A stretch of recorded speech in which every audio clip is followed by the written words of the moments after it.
ebintu bino ebibuzaabuzibwa kati njagala nkutegeze ssebo munnamawulire ffe waffe okuva ku member wa parliament okutuuka ku division yonna opposition bwebeera opposition bwe bajja nga bagamba abantu nti era temuwagira President Museveni tewali kyatuwa tulobonaabona kyokka bo ne baddira pulogulaamu za gavumenti ne bateekamu abantu baabwe parish model ne bateeka emyuga ne bakolamu obukundikundi ne bakola ki ne bafuna ssente zaffe eza NRM ate kwe batukubira akalulu ne bagifuna ssente ate bwe bamala okudde ne bagamba temubawa kakati nze nenva waggulu nga mbuuza gw'oli member parliament oli wa Nuputu kakati n'ogamba nti ate Museveni mubi nnyo ate ku ssaawa zino okomawo osaba akalulu atodde mu gavumenti ya president kubanga nkimanyi 10 ku 10 Yoweri Kaguta Museveni agenda kuwangula akalulu ka 26 kakati ne bajja ne bakozesa ssente zaffe eza NRM eza gavumenti ate kwe bava ne batukuba amagye amavundu kyokka buli omu waali njagala kuwayo egundi emu ekyokulabirako kimu Honorable Nambooze ow'emukono yakamala emyaka 2 mu parliament avumirira President Museveni naye ssente ze bamuwa ez'okugula amamotoka ez'okukola buli kintu kyonna nga sirabanga ng'azituddiza ffe aba NRM nti mwe aba NRM mukwate ssente zammwe nkolere bwerere kati ffe mwoyo gwa ggwanga tuzze okulondoola pulogulaamu za gavumenti zonna tulabe nga zituuka wansi ku muntu wa wansi nga tutambula nju ku nju nga tulumba ba technical staff abo nga tubabuuza ssente zitambudde tutya era abantu baliwo abafunye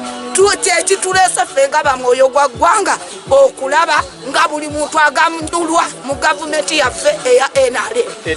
Erinnya lyange nze Justine Nabutiti okuva e Busukuma. Nsonga esingidde ddala era bakama baffe abasinga gye bali mu kulwanako ne mama RDC gyasinga okulwanako ono mu Wakiso nti pulogulaamu abazitambuza aba opposition kati mu kubeera aba opposition bakola gadibengalye gavumenti esobola okubeera nga evumirirwa ate nga we balina obuyinza okutambuza pulogulaamu zeezo.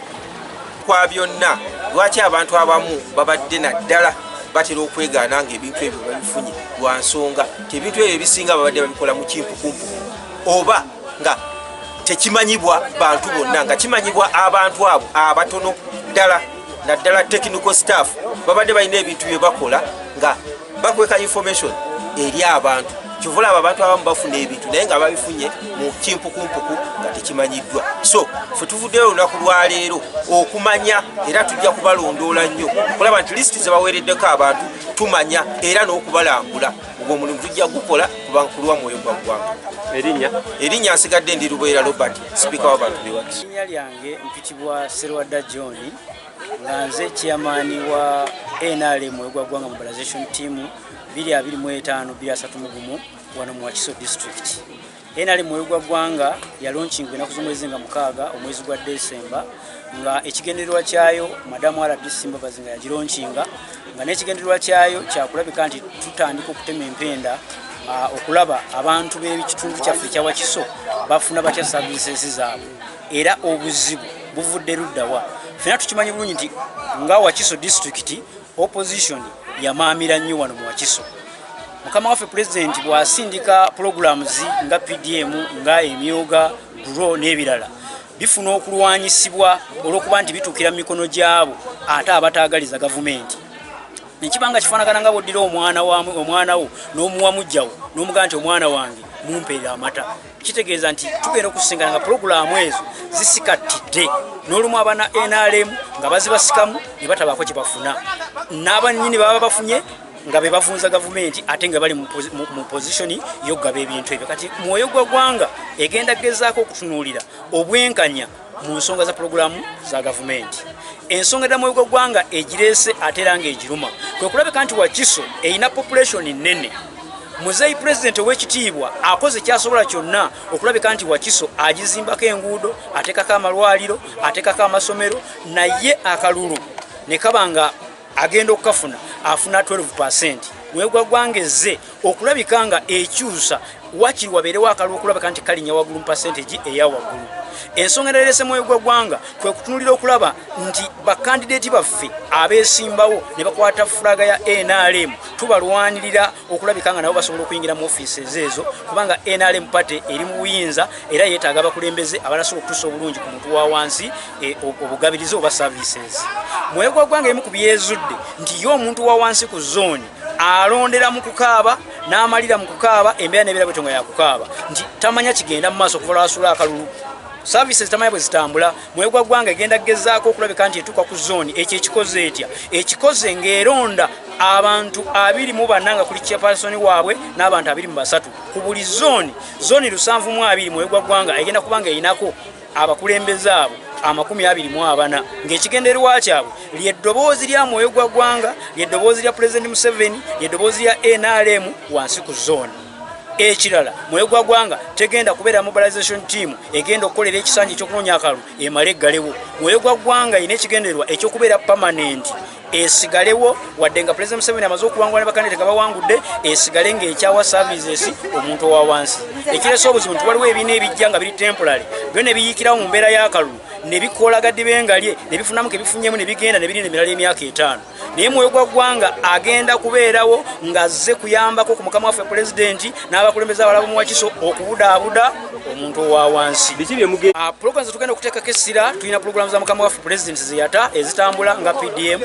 emyoga gro ne ssente yonna ebeereze nga yakulaakulanya muntu wa wansi owa Wakiso oba project yonna ebezze nga yakulaakulanya omuntu owa Wakiso kubanga lo project ezijja ne zifiira mu bbanga omuntu wa wansi owa zooni n'atazifuna. Kyovula nti mwoyo gwa ggwanga esinze targetinga nnyo parish na zones esobola okulabika nti eyamba omuntu wa wansi ave mu kusinda ne mu kukaaba. Ebintu ebitusibidde ddala okulanga tuli wansi bwe bukiiko naddala ffe ng'abakyala obulondeddwa ku structures tebutuyambye. Naffe tuvuddeyo ku luno nga ba mwoyo gwa ggwanga twebaza President Museveni okututerawo eddembe naddala ffe abakyala banaye abakyala twali tubonaabona buli ekijja tekituuka abakyala bafiira mu leeba amalwaliro temuli ddagala abakyala twavuddeyo naffe nga ba mwoyo gwa ggwanga kati tuli bakambwe ate twafuuse basirikale kubanga tetukyagala kututiisatiisa abasajja bali batutiisatiisa mu mayumba batugoba mu mayumba. Ku luno twavuddeyo kama nimbaya twavuddeyo ku lwa President Museveni ba mwoyo gwa ggwanga ng'abakyala twavuddeyo twalabukidde ddala tetukyala tutiisatiisa ensonga yatutiisatiisa yadde yatusuula nnyo wansi omuntu buli bw'atya omusajja n'agaya leero todda. Ku luno weetuli ku lwa President Museveni kubanga yatuwa eddembe kubanga okumanya tumwebaza atuteereddewo maama waffe Justin Mbabazi ye RDC akulembera aba RDC bonna mu Uganda yonna nga mukyala kati naffe awo wetwagidde amaanyi ne tugaleetera ddala awo ne tusinziirira awo ne tugamba katuveeyo bamaama naffe tubeere ba mwoyo gwa ggwanga. Ku luno tulabe nti President Museveni awangula akalulu kano 2026. Nya Lubwera Robert abanye nga gwe bamanyi speaker w'abantu b'e Wakiso era former speaker 206 up to 2011. Soka kwa byonna ndi member omu owa mwoyo gwa ggwanga era nga nakwasibwa obuvunaanyizibwa okuwabula ekitundu kino. Ensonga emu lwaki tuvuddeyo olunaku lwa leero kwe kulaba nti tukkaanya era n'okutuukiriza enteekateeka za gavumenti nga PDM. Soka kwa byonna ebintu bya gavumenti bingi bizze bifa naddala mu Wakiso naye twakizuula ffe ng'aba mwoyo gwa ggwanga titubadde tulina ekizibu kya information flow. Information tetuuka ku bantu kumanya kino kizze ddi wa na ddi. So n'olw'ensonga eyo ffe twavaayo nga mwoyo gwa ggwanga oba mu bumpimpi abaagaliza naddala disitulikiti yaffe eno e Wakiso ne Uganda okutwalira awamu buli kiisi nteekateeka ya gavumenti okulaba nti tujja gyenyigiramu okulaba ng'eddoboozi ly'abantu naddala ebikoleddwa NRM bivaayo ebijja abantu ne babimanya ne basobola okweyagalira mu nsonga.